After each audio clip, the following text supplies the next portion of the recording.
Right, I'm in the Rhinogs. I believe that's Rhinog Fawr up there. I'm in a little campsite. When I say a campsite, it's also parking. It's marked as parking on the map, but you can camp here. It's £3 for cars for the day, £5 for vans, and £5 camping per night. And I believe its name is Kumbaikan. I believe I got that right. So there is another car park on the other side of the Rhinogs, but I've decided to use this one. So anyway, let's get going. I'll show you more of the campsite when I get back to my car. That's the farmhouse up there. And this is where the river is. And there's a loch or lochen just there. And it's quite a big area. As I said, you can camp here.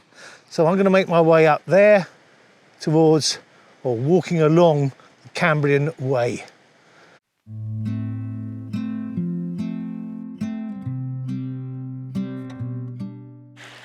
If you want the easy way up Rhinog Fawr, I suggest you follow the Cambrian Way, because that's the easy way up. All other routes are a little bit scrambly. At the most, grade 2 on the south side of Rhinog Fawr, but if you follow the Cambrian Way, as I said, it will be quite easy.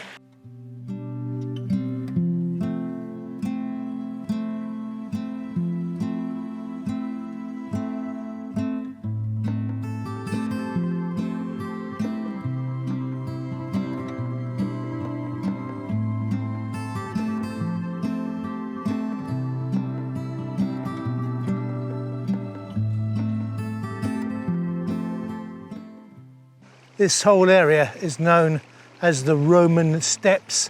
Now, I'm not saying it's been built by the Romans, but there's a stream flowing down through it and it's just stepped all the way. So whether the Romans put it in or someone just thought it looked like something the Romans would put in, I don't know.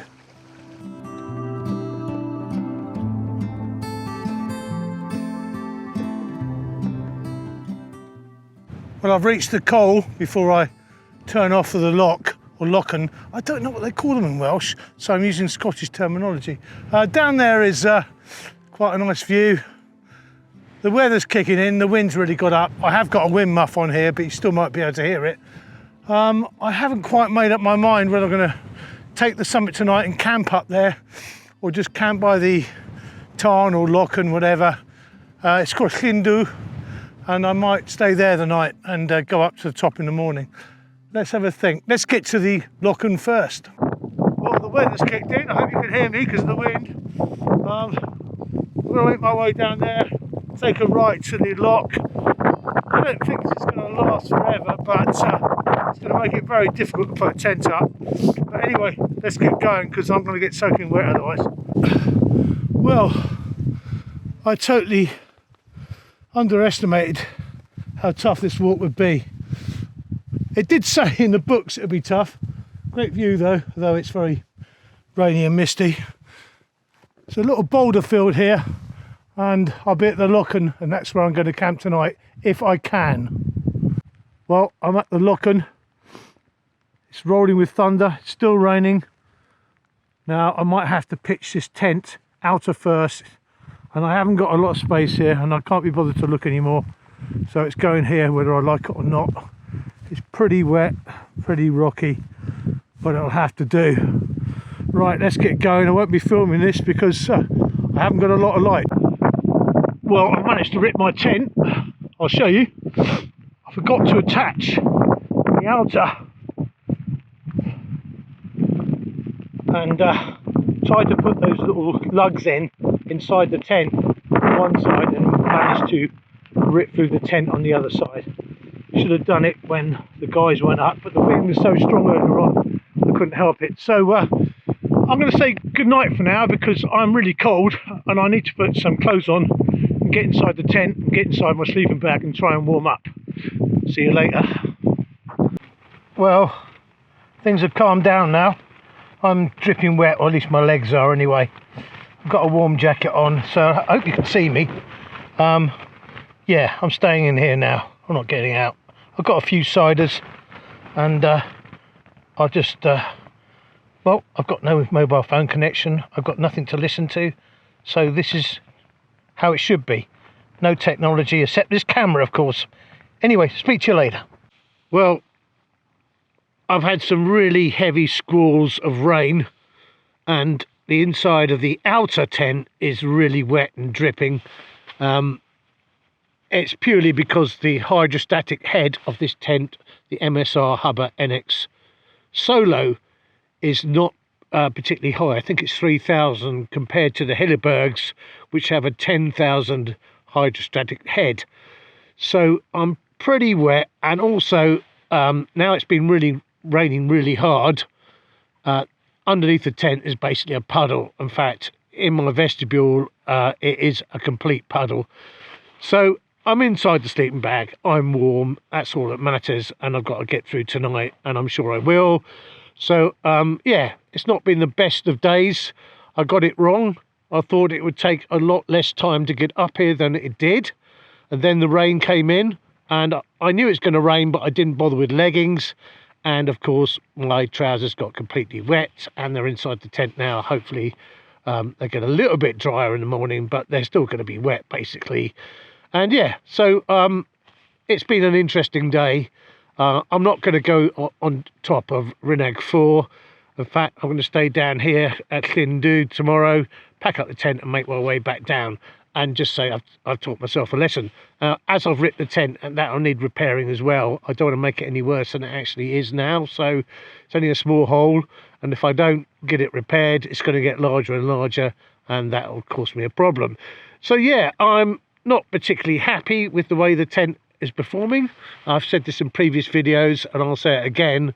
I'm not a great fan of the NS Hubba NX Solo, and I know that MSR on their website claim that you don't need a very high hydrostatic head, because that will lead to weight gain of the tent, obviously, because you have to put more silicone into the fabric. Well, I'm sorry, I think it needs more silicone, and it needs more ventilation, especially for the UK. Lots of people have said to me, well, Lawrence, the MSR Hubba NX Solo is a very popular tent. It is. It kind of is mid-range, or top, well, £350, £330, roughly that in dollars as well. That's a lot of money for a lot of people. It was for me at the time when I bought it, but now I'm considering getting the Hilleberg equivalent, because I'm not putting up with it anymore. And I think it's fiddly to put up. Plus, you have to put the inner up first. Normally, you can put the outer up, but you have to get inside the tent and attach it yourself, and it's not particularly easy. In fact, you've got to be a bit of a gymnast to do it. So I don't think it's ideal for rainy climates either, for that, in that respect. Unlike the Hillebergs, which have the inner and outer attached to each other, and all you have to do is put the poles in and then peg it out, and job done. So anyway, I'll speak to you in the morning. I've got a few ciders. I don't think I'm going to have a particularly pleasant night, because when these squalls of rain come in, it is extremely noisy. Speak to you later. Well, it's wet and windy, as you can probably hear. The tent's holding up pretty okay, and some of the squalls are really strong. There's a bit of thunder thrown in as well. I've not planned this trip really well. I was going to wait to the end of September and start using my Hilleberg Unna, which is a winter tent, but honestly, once the UK turns, you know, after September normally, into wet and windy weather, then this MSR isn't very good. But the Hilleberg Unna is, but it's significantly heavier, I should say, coming in at about £5, or 2-point-something kilos, whereas this tent is a kilo. But yeah, it's holding up okay, but I'm getting pretty wet inside, but that's just the way it is.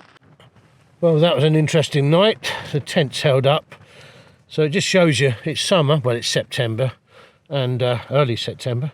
I think it's the 2nd today, and is it the 5th? I don't know, I can't remember now.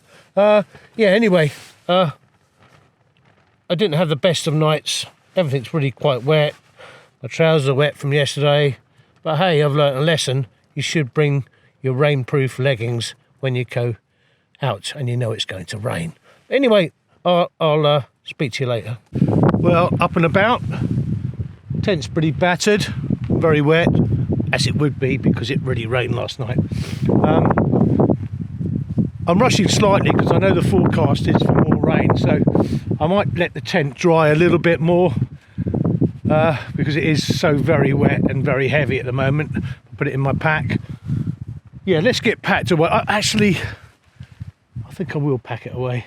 I've got to get moving because I didn't have any food last night except a little snack bar, and my stomach's playing up and I really don't want to have a full meal, if you see what I mean.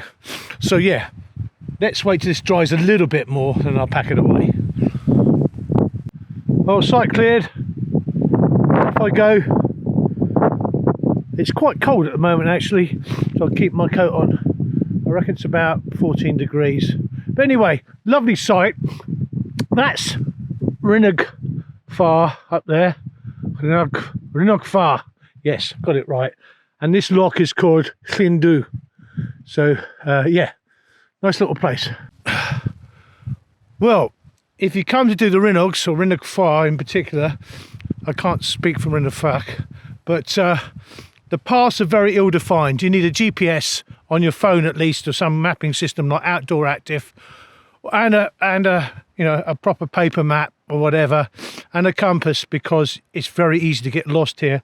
I've had to do some very precise navigating to get round this place. It's very, very rocky and it's very ankle breaking terrain, so it's not an easy walk. Although I only got up to Llyn, it's only a kilometre to the top, and I probably would have done that today if I didn't feel so bad. I don't feel too good at the moment. Anyway, look at that view into Mid Wales there.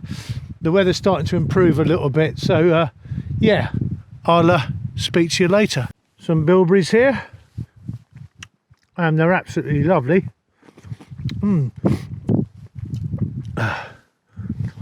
But my stomach's a bit dodgy at the moment, so don't eat too many. Lovely though.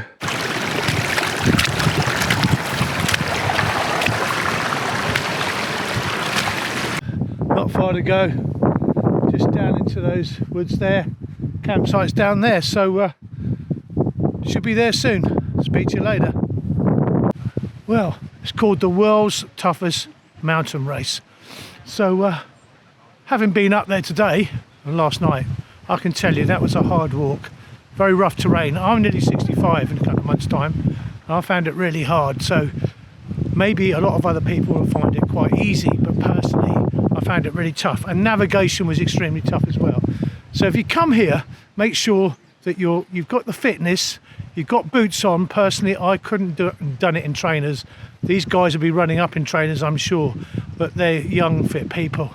So, and the paths are quite undefined, and you have to do really good navigation, especially if the weather turns bad. So that's it, guys. Till next time, bye bye.